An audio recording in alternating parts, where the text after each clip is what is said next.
Hare Krishna. Hare Krishna.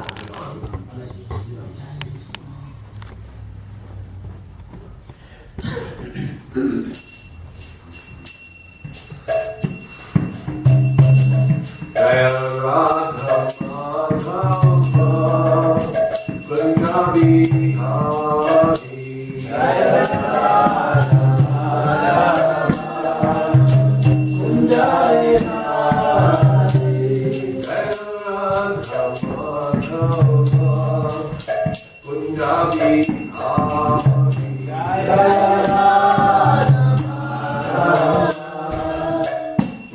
Jaya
Astatana Shri Srimad Divine Grace Srila A.C. Bhakti Vedanta Swami Srila Prabhupada Ki Jai.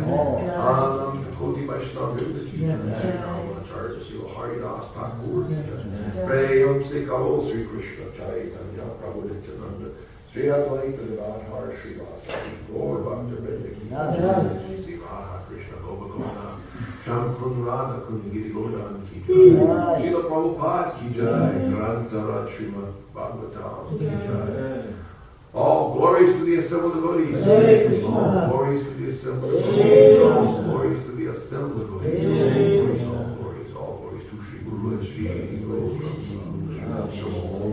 Shrimadaya Krishna Masai Sri Madhavakti Swami Namaste Saraswati Devi Gaur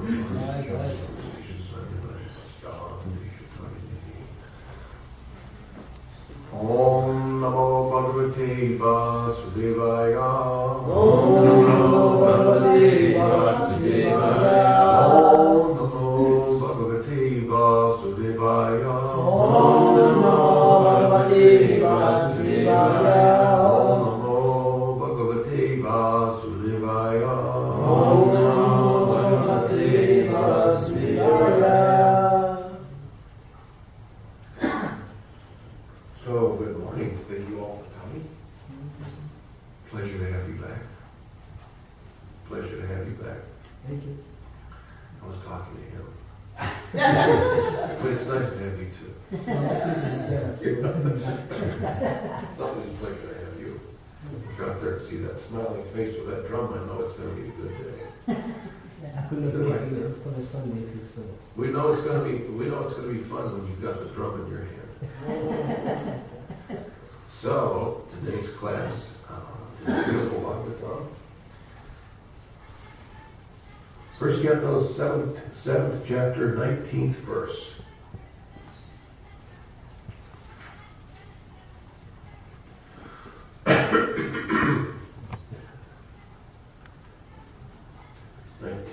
Yeah. Yadasaranam Atmanam Aikshata Shranta Vajinam Ashram Brahma Zero Bene Atma Pranam Dvijatmajaha Yadasaranam Atmanam Aikshata Shranta Vajinam Astram Ramasiro Mene Atmat Pranam Dvijatmajaha Yadasaram Atmanam Aikshata Shranta Vajinam Astram Brahma Siro Mene Atmat Pranam Dvijatmajaha Yadasaranam Atmanam Aikshata Shranta Vajinam Astram Brahma Siro Mene Atmat Pranam Dvijatmajaha Yadasaranam Atmanam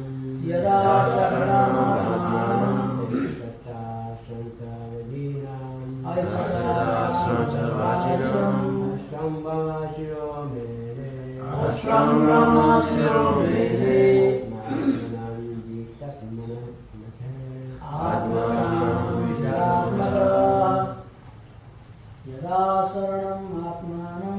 Yadasaranam Atmanam Aikshata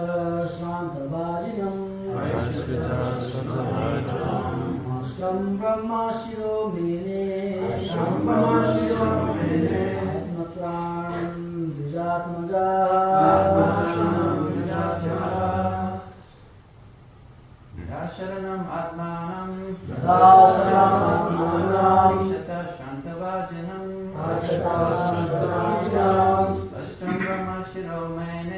Ashtam Brahma Shiromene Atmachanam Vijadmaja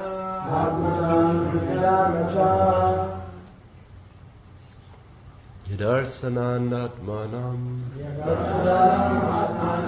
Akshata Shantavajinam Ashtam Brahma Siromene Atmachanam Jigatmaja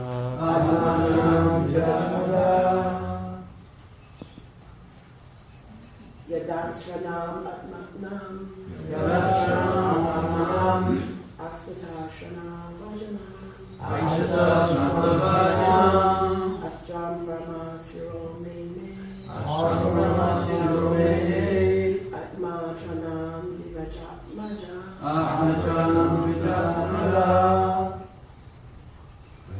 Yadasanam Atmanam Asita Swanta Vijanam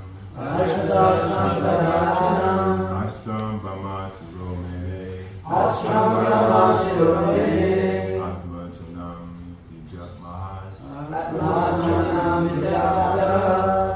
Very good. Very natural. Excellent. Yada. When. Asharanam. Without being alternatively protected. Atmanam. His own self. Aikshata. Saw. Shrantavajanam. The horse is being tied. Astram. Weapon. Brahmasthira. The topmost or ultimate. Nuclear. Mene. Apply. Atmatranam. Just to save himself. Dvija Atmajaha.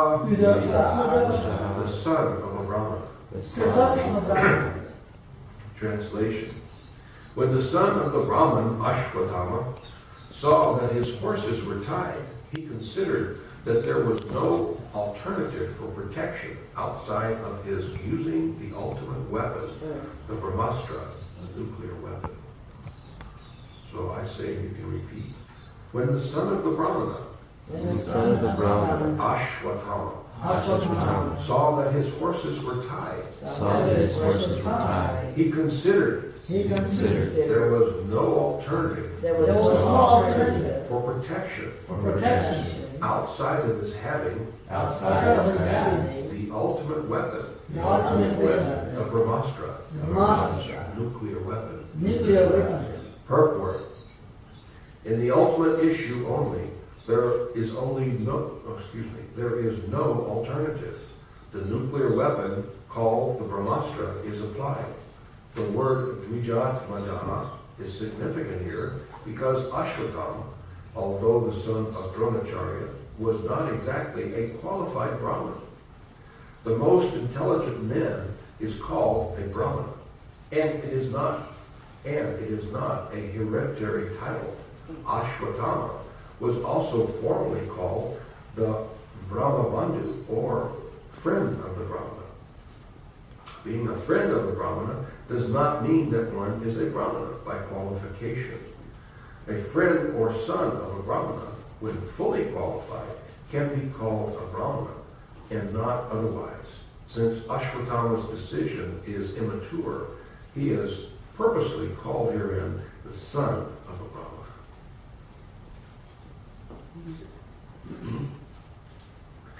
So once again the verse. When the son of the Brahmana, Ashwatthama, saw that his horses were tied, he considered that there was no alternative for protection outside of his using the ultimate weapon, the Brahmastra, nuclear weapon. Om Agyantamarindasya Agyantam Shalakaya Chakshurvan Militam Jena Tasmai Sri Gurave Namaha Sri Chaitanya Manavishtam Stakitam Devam Today Swayam Rupadamayam Dananti Swapadantikam Ajakalpataruvyascha, Pravisindhyacha, Patitanam, Nibyo, Vaishnavyo, Namo Namaha. So, we've got a predicament here. Ashwatthama knows he's in trouble. He's murdered 5 children. You see? And now the hero of heroes on the battlefield, Arjuna, is coming after him.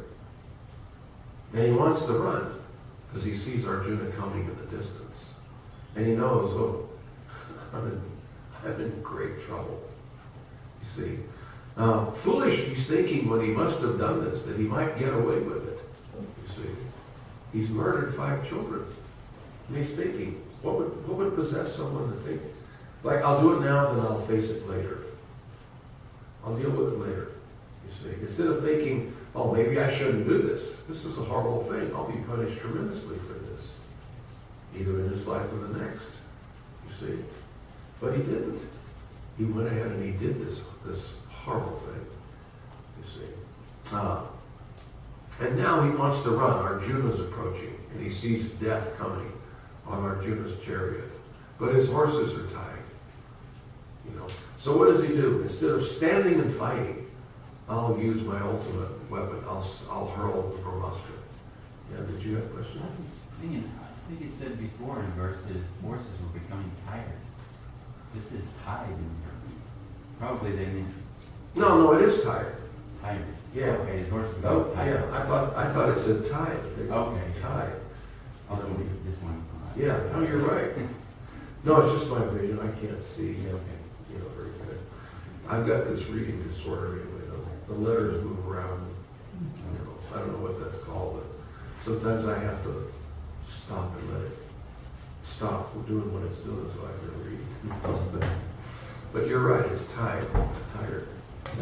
So the horses are too tired. He would have run, but he couldn't. So he's forced to fight. So in this day, the Brahmanas could, a qualified Brahmin, could hurl the Brahmastra. You see, the Brahmastra was actually hurled by use of arrows. You see, Arjuna sent the Brahmastra with arrows, and he had to say like a million mantras in a very short time, a few seconds. He had to be very qualified to do it. So Ashwatthama, he's thinking, all right, so Arjuna's coming, so I'll send the Brahmastra. So he's doesn't have the courage to stand and fight. You see? If he was really courageous, at least he would say, all right, then I'll fight you to the death. You see? I've done this thing, you're coming after me, all right, let's go toe to toe. But instead he's thinking, no, I'll hurl the Brahmastra. You see? Now, it's pointed out by Srila Prabhupada that he is the son of a Brahmin. Now, being the son of a Brahmin doesn't make you a Brahmin. During the British rule, the caste system became corrupt. And the caste system, as it was during the British rule, is corrupt. It's a corrupt way to manage a society. Because it was considered that if you were born in a family of a Shudra, a low class, then you have to stay there. You can never, regardless of what your qualification is, you can never rise above that. And by the same token, if you're born in the family of a Brahmin, then regardless of your qualification, even if you have a low-class qualification, you're considered a Brahmin. So it was considered by birth, which is not the application of the caste system. The caste system means that you are classified according to your qualification. And we see people have different qualifications, you see. And we also see that all the classes are to be considered equally because they all serve a purpose. The Brahmanas are the head of society. The Brahmanas do the thinking and the planning. They're studious and very well educated people that can absorb knowledge and repeat it. You see, teachers, they can teach. And then the Kshatriyas are those who are qualified to to fight and to protect the police force, the military, the administrative force, you see. So the Brahmanas make the laws, the Kshatriyas enforce the laws. The Kshatriyas make the laws for the benefit of everybody. The Brahmanas. The Brahmanas are servants of Krishna. So they make laws for the benefit of mankind, you see, and service to Krishna. The Kshatriyas are righteous enforcers of the law. They enforce what the Brahmanas decide it should be carried out. And the Vaishyas are the mercantile class. Banking, farming, business. They feed everybody. You see, everybody depends on the Vaishya class for the production of food. And the Shudras assist everybody else. You see, every class needs somebody to help them. You see, and we see there are many people who really can't be great students or teachers.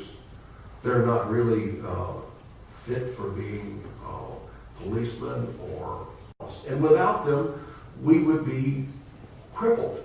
They are the legs of society, you see. So in Varnashram, we see the importance of all castes. All of them are important, equally important. If you have no thinking, it's like a body without a head. Without the Brahmins, you have a body without a head. Without the Kshatriyas, you have a body without arms. Without the Vaishyas, you have a body without a stomach. And without the Shudra, you have a body without legs. So they're always, all of them are equally dependent. You see, everyone has this. But it became corrupt where low-class people were treated inappropriately, you see. They weren't dealt with nicely. So we can see here is Ashwatthama. And he's the son of a Brahmin. But he's not a Brahmin, you see. He's not even a Kshatriya. He doesn't behave like a Kshatriya. He has no honor. In this time, a Kshatriya would stand and fight. This was a time of honor. During the battle of Kurukshetra, when it came time to take prasadam, they would sit down amongst one another and eat and discuss. You know, wow, you are so strong. I'm having a difficult time. You're wielding your sword so nicely. Oh, but your arrows are so accurate, you know. So when prasadam was done and everything was cleaned up, then it's back to the fight, you see. But during prasadam time, they would sit amongst one another. No one would ever attack from behind. These were gentlemen, you see. Respectable people, respectable Kshatriyas. And certainly no one would take advantage by killing someone weaker, like a woman or children. It was just completely unheard of. Now, it's unheard of for us today to hear of someone murdering children. Think of what it was back 5,000 years ago. How unheard of it was at that time. It's terrible. Considered much more terrible than we can process it today. Why? Because we hear about it so much. We hear about these things all the time. You never know. You never know what's going to happen. But in this time, this was like completely non-existent. Totally out of character, you see. So Arjuna's coming, and his intention is to take care of this miscreant. He will deal him death. He's decided that I'm going to remove his head and let Draupadi take her bath after she buries her sons, after she's burned her sons' bodies. She can take her bath standing on the head of this miscreant, this low-class demon, you see. So Arjuna is coming to do this. So Ashwatthama immediately decides, I'll just throw my brahmastra. So, but we all know he doesn't get his gun out of the holster. You see? It doesn't, it's not going to work for him. He's going to try. He's thinking, I'll kill Lord Arjuna before he gets close. But as I said, a Kshatriya in this time that we're talking about here would have the courage, even if he knows, I have no chance to get Arjuna against him. I have no chance. But I'm going to go down fighting. He would draw his sword and say, let's fight. You see? Let me die with honor, rather than die with dishonor. But Ashwatthama is living with dishonor. Why should he not die dishonorably? You see? He's living his life dishonorably. So we can see the mentality of people sometimes when they get into what's sometimes referred to as a death spiral. We start to make decisions. And the decisions are wrong. They're wrong for us, they're wrong for others. And one bad decision leads to another, which leads to another, which leads to another. You know? It's like, for instance, I decide I'm going to hold up a bank. Okay, that's a bad decision. But that's all I'm going to do. I'm just going to go in there, show them my gun, get a bag full of money, and leave, and that's it. I'm out of there. Nothing wrong with that, is it? Not hurting anybody. So that was a bad decision. So I get in there, and all of a sudden there's a bank guard, and he has a gun. And he pulls his gun. So now I've got to shoot him, or he's going to shoot me. So now I'm not only robbing the bank, but I've killed the bank guard. So now I have to run, and now the police are shooting at me. So I have to shoot the police. You see? So I'm digging myself in deeper as I go.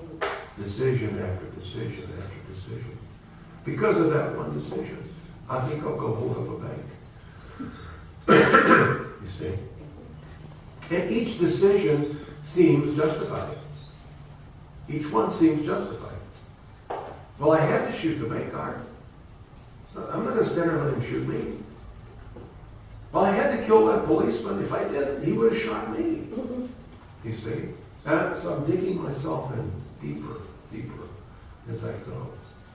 So we see Ashwatthama in that same death spiral. He's made some bad decisions. You see? And so now he's making another bad decision. Well, I'll just hurl a Brahmastra. You know.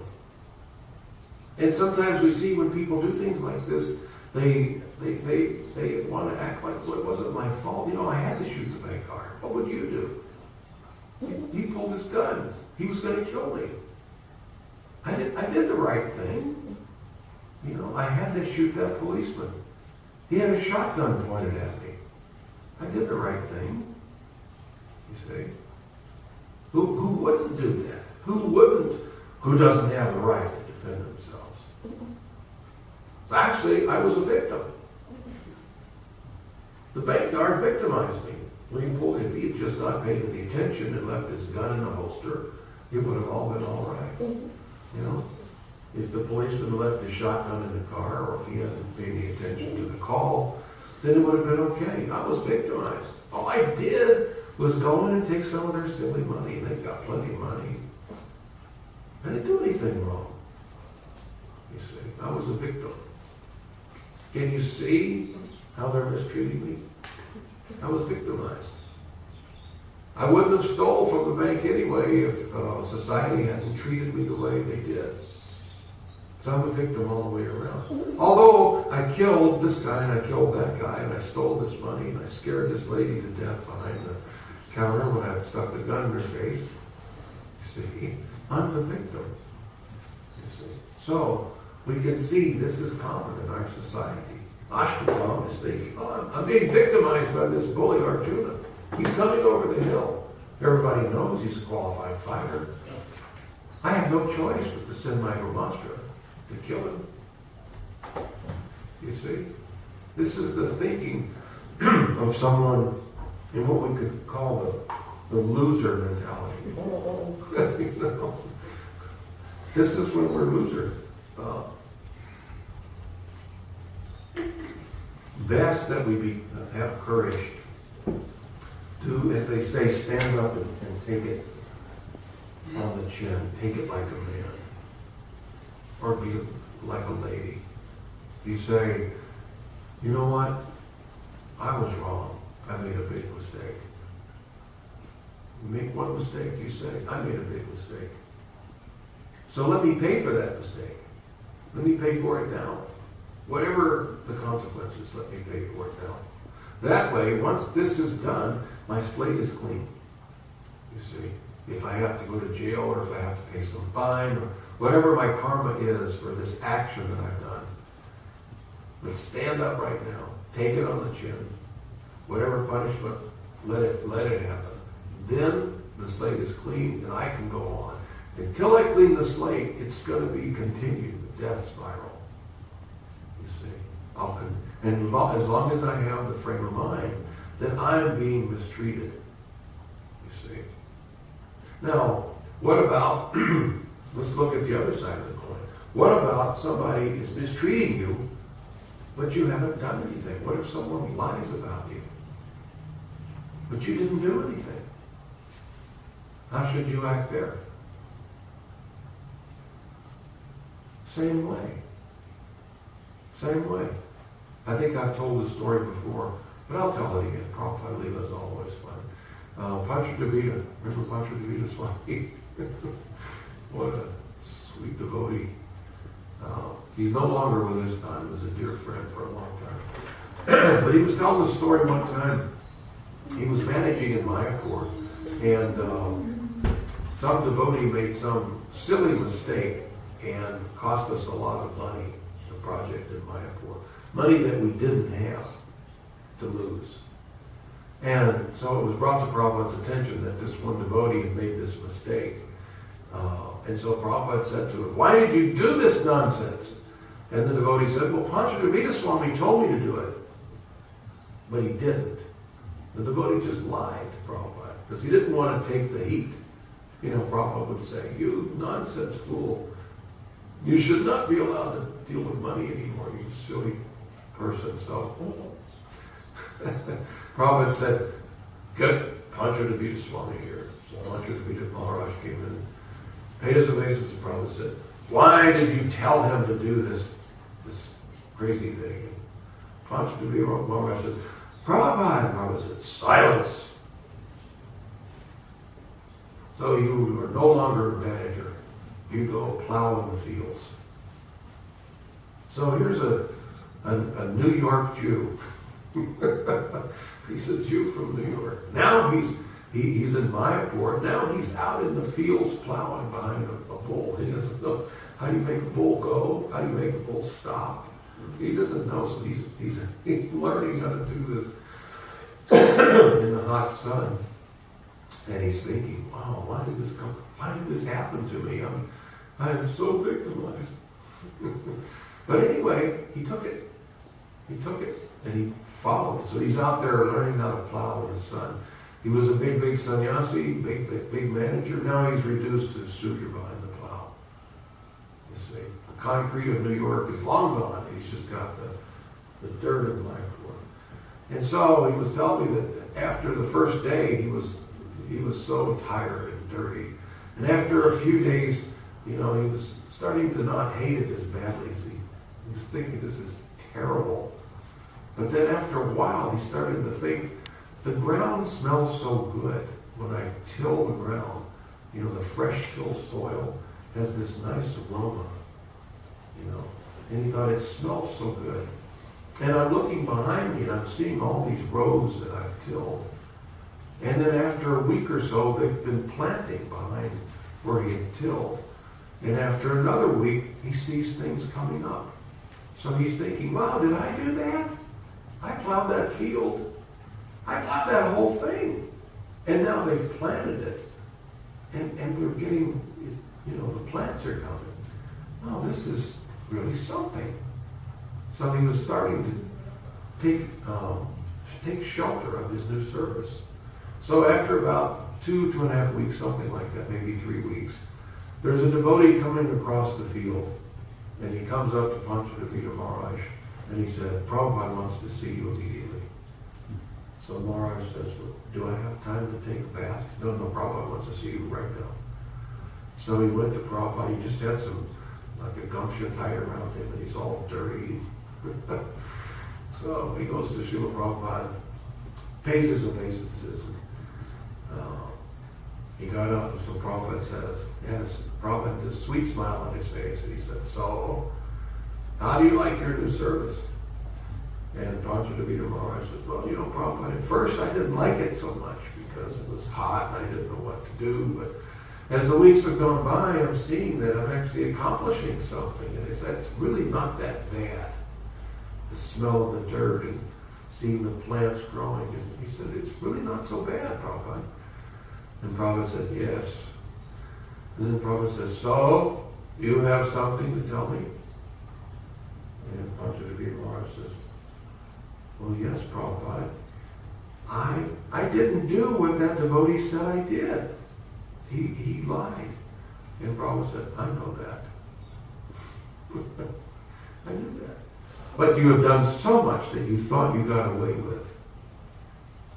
So this is karma coming from behind. So Prabhupada said, this is good that you've learned. So take your bath, put on your sannyas robes, and take back your management position. You see.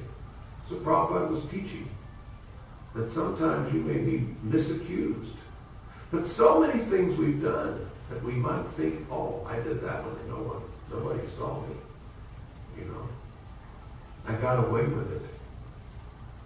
But Krishna has eyes everywhere. What can we possibly get away with?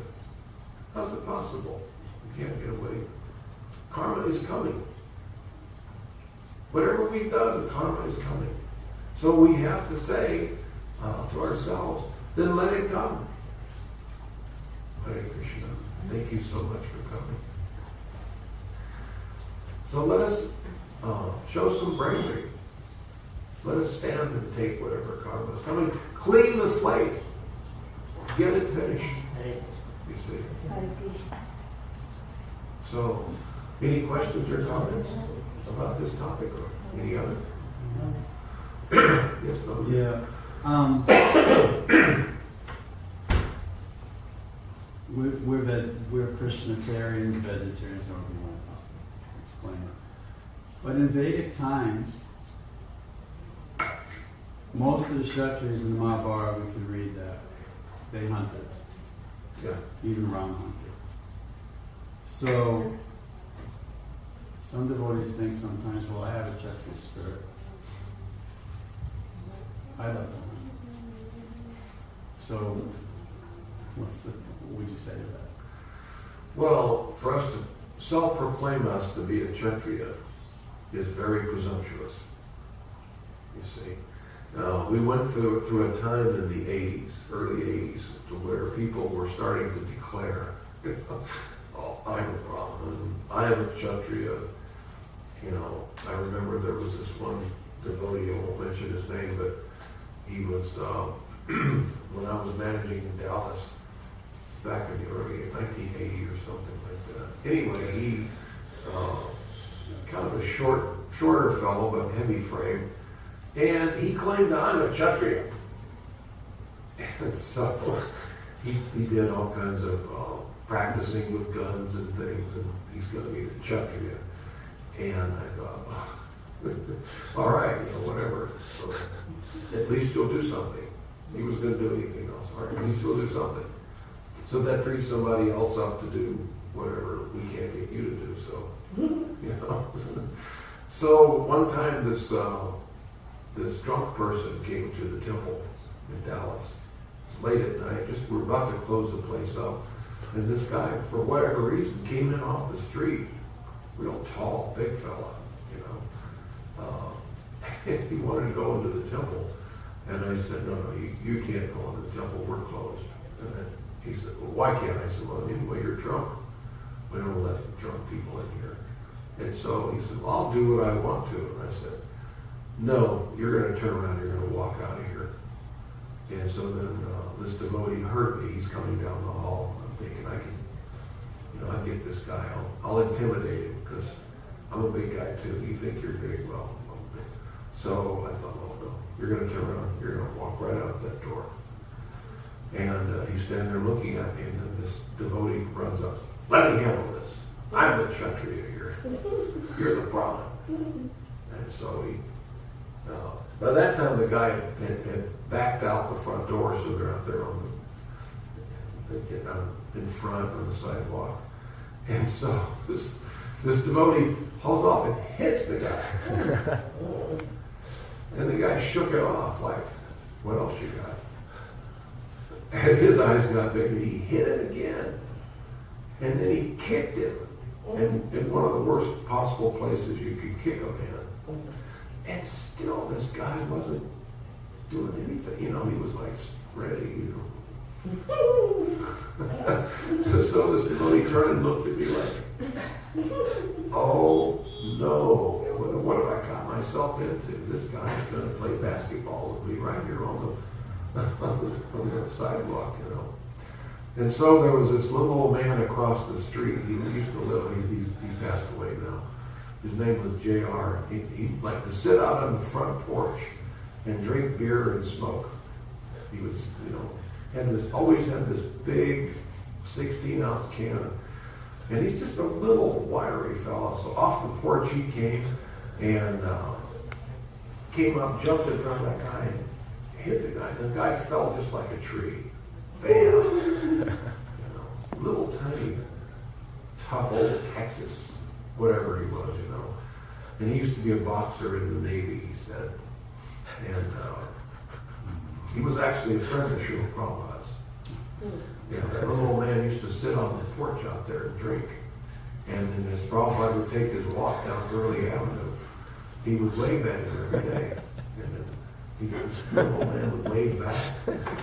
He knew that we did it, so he would do like this. And so one day Prabhupada starts his walk, and he saw J.R. sitting on the porch with his beer and his cigarette. And Prabhupada stopped, looked at him, and said, like that. So J.R. put his beer down and dropped his cigarette and got out and walked right beside Prabhupada up and down on Gurley Avenue. Prabhupada gave him his mercy. You know, so he was our dear friend. He loved us. And so anyway, he hit that guy. So the point of this is we can say, I am a Kshatriya, you know, but in this day and age, there are no Kshatriyas. The earth is bereft. There may be one or two somewhere, you know, but there's no Kshatriyas. You know, we are initiated as Brahmins. We're given the opportunity to become Brahmins. You see, and we can come to the level of Brahmins if we practice and if we serve diligently. You see, but just because one is initiated Brahmin doesn't mean they're Brahmin. Initiation means the beginning. To initiate. So now you begin to learn how to be a Brahmin. So for us to just say, okay, I'm a Brahmin, or I'm a Vaishya, you see, or I'm a Kshatriya to just declare. In this day and age, all the population is less than Shudra. We're, instead of 4th class, we're 5th, 6th, 10th class person, you see. Because of the wholesale animal slaughter that we do, just to satisfy our palate, we'll kill millions of animals. You see, the population is low class. So it's the nature of this age. So it's kind of ridiculous for someone to say, well, I'm a Kshatriya, so therefore I can hunt. You see. No, just surrender, become devotee. We're actually above that system. We're Vaishnavas. You see. A Vaishnava can do the work of all castes. You can do the work of a Brahmana in the morning, a Kshatriya in the afternoon, a Vaishya in the evening, and a Shudra at night. You see. Whatever is the necessary. We don't say, no, that's beneath me. Let him do it. We don't do like that. Because we're eager to serve Krishna. We see things as, instead of work, we see it as devotional service. You know, it's like everybody joined together Like 1 minute, I walked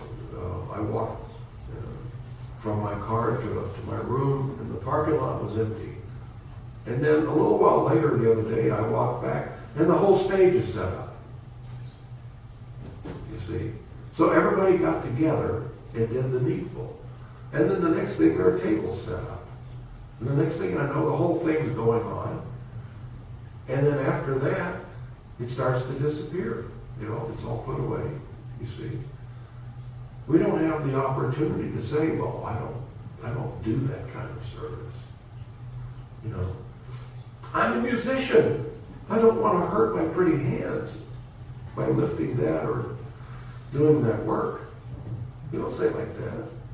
You play the drum 1 minute, and you're out there trimming the trees with those, whatever those things you, the next minute, you see.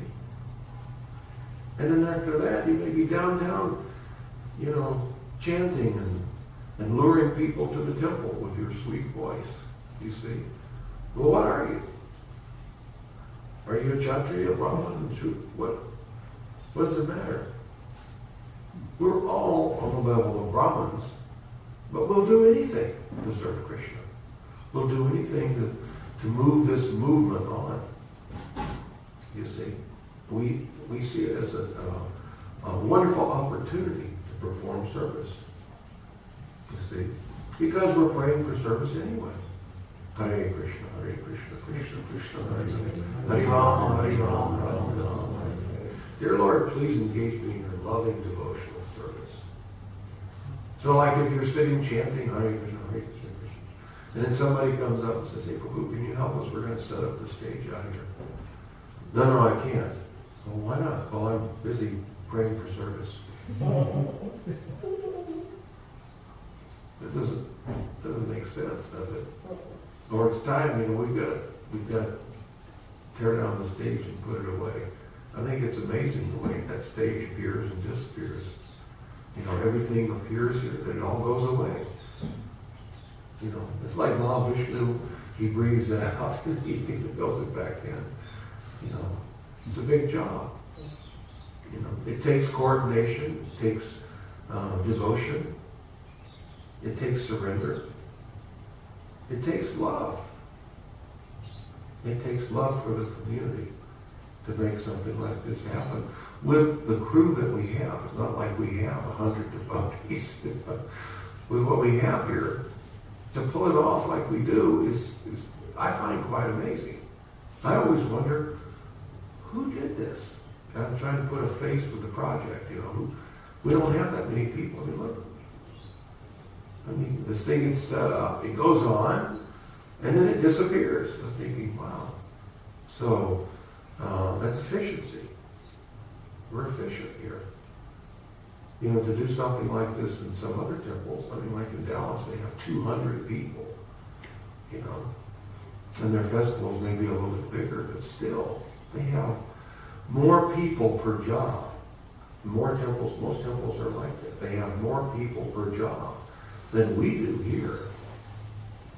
You know, we just don't have that many, so it takes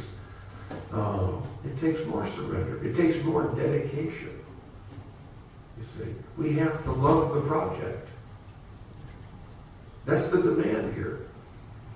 You see, on the other hand, we've got a much more close-knit community.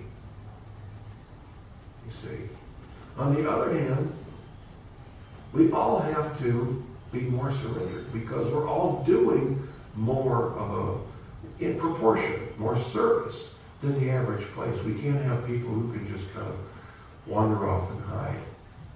You see, everybody has a unique position, an important position. You see, everyone has an important position in the community. And I admire the way the festivals are handled here. Like I say, for what we have to work with, we do an amazing job. I say we, I say, you should be saying you.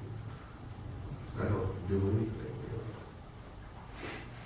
I don't do anything except worry about my body. So. You come to give us a lecture. Brahma gives the nectar. So, But we tell them that Srila Prabhupada, when he came to the state, and he showed us how he was engaged in everything. He used to do woman job, sugar, all kind of jobs. He did it all. It's because that's the reason he could come to the West